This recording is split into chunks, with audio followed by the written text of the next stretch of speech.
In the beginning, Valve released the Orange Box, a pack of 5 games which is, to this day, probably the best deal in gaming ever. We've already talked about Portal, so in this video we are going to focus on another game, Team Fortress 2.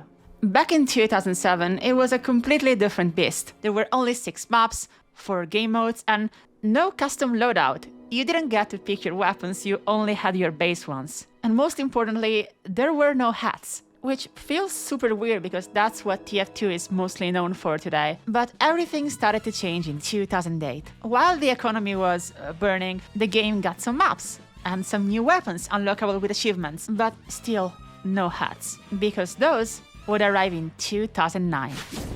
Valve introduces an item drop system where the more you play the game, the more likely you are to randomly obtain items. However, some players figure out how to emulate playing the game 24/7 by using an external tool, and Valve decides to crack down on this by removing every single item obtained by doing this, and giving every player who didn't do this an appropriately named special hat. Why were they so serious about hats made of pixels? Because the next year they want to introduce the Mann economy. Now you could actually spend real money for items, or trade the items you obtained by playing the game with other players. Valve has just created their very first game economy, which by the next year is going to be worth more than $50 million.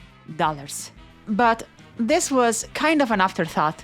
The game was not designed for an entire economy of hats attached to it, and the approach Valve used to make that happen is going to introduce several exploits that, in the wrong hands, could potentially destroy the very game economy they were trying to create. This is the story of itemsgame.txt.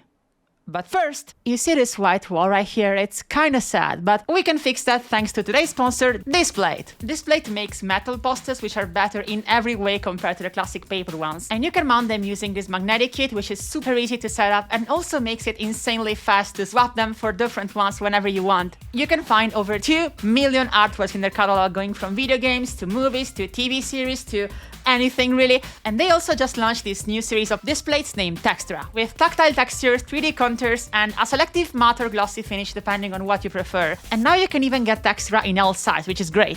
Literally. You can click my link in the description or use the promo code SAVEWALLSFROM-SADNESS to get 22% off when ordering 1 Displate and 30% off when ordering 3 or more. Thanks again to Displate for supporting the channel, and now, back to the video. Okay, so we're talking about the war-themed hat simulator here, so I decided to dress appropriately. Anyway, what is itemsgame.txt? Itemsgame.txt is a TXT file which is contained in this folder that Team Fortress 2 uses to define the attributes of every object in the game. And not just Team Fortress 2 apparently, it seems to be something that every multiplayer source game is using. When it comes to Team Fortress 2, it's a list of every single weapon, hat, misc, or generally item that you could own, and every single one of its attributes. This file is also known as item schema, and while I think it was okay for the game to store it locally up until, let's say, 2008 with the first achievement weapons, starting from 2009, Valve starts using it to store information about hats, which, I mean,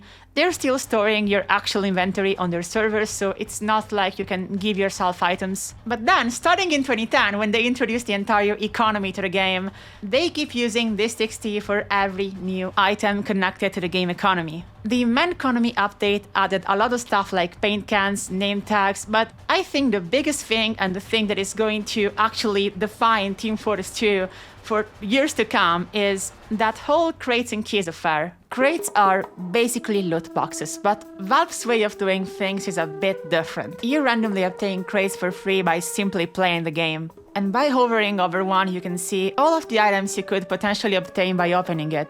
But in order to open a crate, you need a key. And you can't just randomly drop a key. You need to buy one. The only place that can supply new keys, creating them from scratch essentially, is the Mann store. However, keys are actually tradable items, meaning that after a person buys them from the Mann store, they are free to either resell them on the community market for cheap or use them as effective currency in a self-regulating economy. And if you're wondering how serious Valve is about this, in 2012 they hired Yanis Varoufakis, I hope that's the correct pronunciation, as their in-house economist. They had an economist working for them just studying game economies, and this wasn't just your typical Joe Schmo, because his future employment would would be as Minister of Finance in Greece. What makes keys valuable as a currency is that they are essentially lottery tickets. When you open a crate, you have a 99% chance of getting an item that is common and usually worth less than the key you used to open the crate. But you also have a 1% chance of getting what Valve calls an exceedingly rare item, aka an unusual.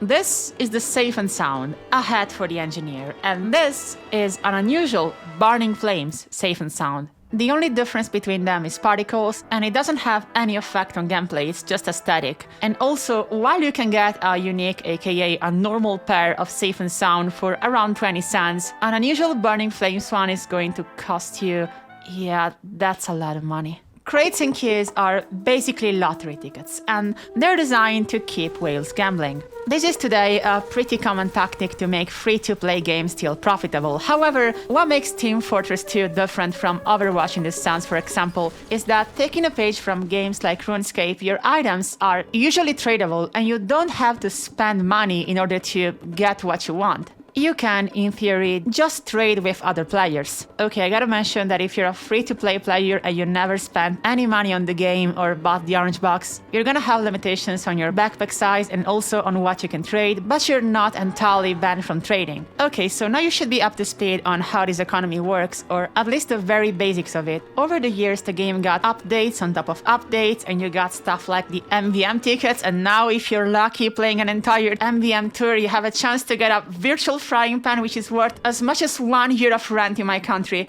The point that I'm trying to make here is that with Mann economy, Valve actually introduced a serious game economy to this game, which means that any potential way to exploit this economy would actually let you make a lot of money, and that's the reason why Team Fortress 2 and CSGO trading is treated super seriously, because for some people, it's a job. But why would you ever risk your economic stability on the whims of this man? No wait, that's the wrong picture. This man. Keys, just like any other item in the game, are controlled and regulated by the items game TXT that was introduced with this Sniper vs Spy update, and everything follows a pretty straightforward logic. In the items game TXT, crates are assigned the decodable attribute, and keys are assigned the decoder ring attribute. Essentially, the items game TXT is telling the game that this is specifically supposed to work with this. And the same goes for every tool introduced in Mann economy. So what would happen if, hypothetically, you open the items game TXT file and you copy one of these attributes from a tool to a random weapon? Well, as it turns out, a user named GameMaster1379 decided to try this out and, well... See this wrench? An ordinary name-tagged wrench. Nothing special about this wrench, right? Yes! Wrong. Anyone would guess that I used a name tag to rename my wrench with such a silly name. On the contrary, I actually named this wrench using an eyelander I had just gotten as a random drop. Similarly, a Vita saw, which I no longer have, from one of the early crates was unboxed using a Southern Hospitality. That's all it took. Yep. The game is not performing any client-side checks. The items game TXT was designed, as far as I can tell, as a way to manage the various new achievement weapons the game was introducing from 2008 onwards. But then when in 2009 hats were introduced, the same file was also reused to store information about those. So then in 2010, when an entire game economy was added to the game, Valve was still storing the attributes of every single item locally on this file. Game Master even figures out that the paints are not predefined when it comes to the color by Valve. They are just RGB values in that TXT, and by modifying that TXT, he can potentially just make his own paints, and then just use that 1/1 paint on a hat and create an insanely valuable 1/1 item. But I think the easiest way for him to make money would be just keep using weapons which are basically worthless as keys to open as many crates as possible. Because even though your chances to get an unusual would still be 1%, you could pretty much keep rolling the dice almost for free forever, since everything you would be getting from a crate would still be worth at least one weapon or more. But he decides to do the right thing and reports the glitch to Valve, which fixes it by introducing a check on what kind of item you're trying to use. So for example, since a weapon is not a tool, you shouldn't be able to use it on other weapons or crates. And also, just to make sure nobody wants to try and be a smart fella, Valve starts enforcing a re-download of the TXT file every single time you boot the game, so even if you manage to edit the TXT, it would simply be overwritten. And what did Game Master 1379 get in exchange for their help? Nothing. Which is going to sound incredibly unfair as we move along with the video, but I mean, everything's fixed here, right? So much brighter there. You can't forget all your troubles, forget all your cares. So go downtown. Things will be great when you're downtown. No final place for sure downtown. Everything's waiting for you. In the items game TXT, you can, of course, also find every single weapon Team Fortress 2 shipped with back in 2007. These are the weapons that, no matter what, every single player owns, like the scattergun, the medigun, the heavy weapon that fires $200 custom tool cartridge. These are, well, base items, and they are marked by the attribute base item 1 within the TXT. But what would happen if you took that attribute and put it where it doesn't belong? Nothing, because as we just explored, after Game Master's discoveries, the game simply re-downloads the TXT file every single time you boot it up. So even if you make any edits, they are just going to be overwritten, and it's not like there is a way to stop this from happening.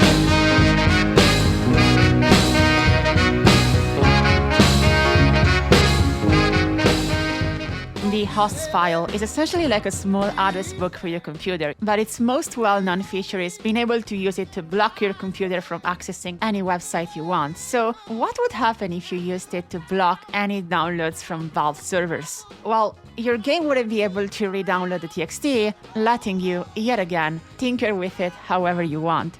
After figuring out how to block the game from re-downloading the TXT file, a user named Error figured out that by adding base item 1 where it didn't belong, you could trick the game into thinking you potentially own any item, or at least up until you connected to a game server, because the server would have its own copy of the TXT file and it would automatically override yours. Just like Pinocchio, these items were not real. But what if you could make them real?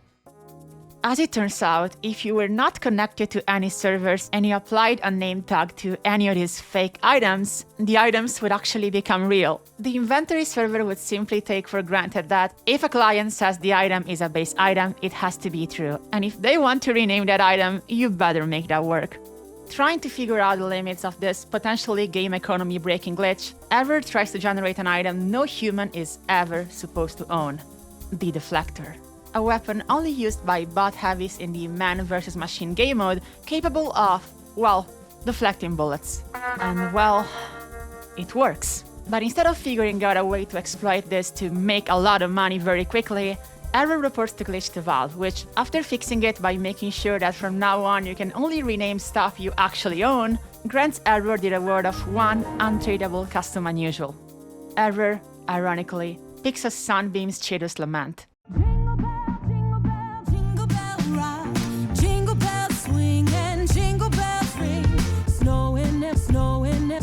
With the Christmas 2013 update, Valve introduces a new tool named Giftapult, which in concept is actually pretty cool. By using it, you can wrap any item in your inventory and send it to a random online player as a selfless act of generosity. Everyone who's playing the game during the Christmas 2013 update gets a free gift stuff stocking with several items, including a Giftapult, so people start randomly gifting each other items, and it's a very cute and wholesome experience. And if you need more Giftapults, if you want to gift more items to random players, you can buy more Giftapults on the Mann store for a few cents. What a nice event. I'm sure nothing here is going to be exploited in the next months, right?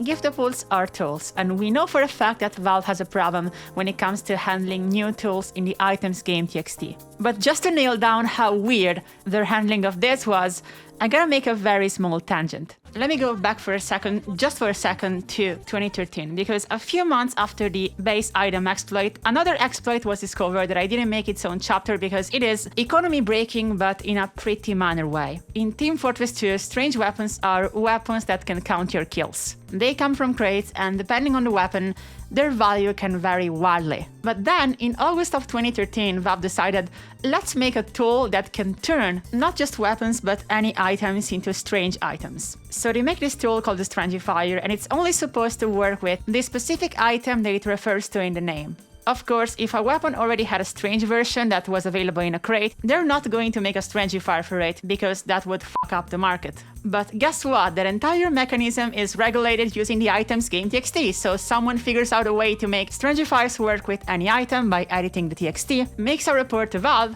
gets a free custom unusual, and Valve, again, patches this one specific exploit. This has happened a few times already. You know users are messing with the item's game.txt. Maybe it might be a wise idea to lock it down, or to make sure that if the game is not downloading a new copy when you boot it, the game doesn't work.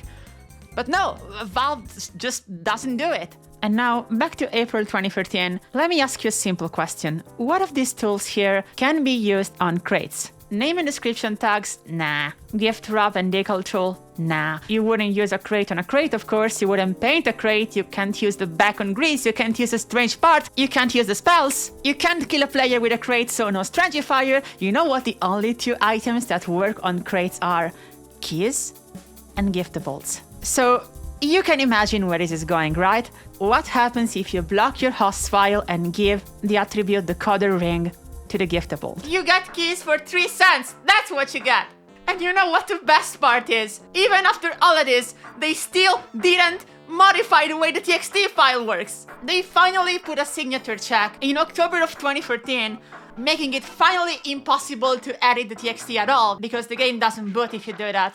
But holy shit, 4 years! 4 years! And by the way, this Giftapult exploit wasn't even the straw that broke the camel's back, no. Someone else managed to find a very minor exploit, and that's when they fixed all of this. And you know what really grinds my gears? And that's the entire reason, okay, not really the entire reason, I wanted to dunk on Valve, but it's a big reason why I made this video. The fact that every single person here, including the Giftapult guys, got rewards, except for Game Master, the very first person that pioneered all of this, got nothing. Justice for Game Master. So yeah, thanks for watching this. I hope you enjoyed this story. I've known about it for a few years because I know someone who used to do bug hunting for TF2 in 2014 because they wanted to get a hat. They never got that hat, but I got this story about this TXT and I really wanted to make a small video about it for a while now. Thanks again to Displate for sponsoring the video, and thanks to my Patreons because all of you guys supporting me and watching me are the reason why I'm able to make a 17 minutes video about a TXT file. And I really wouldn't have it any other way.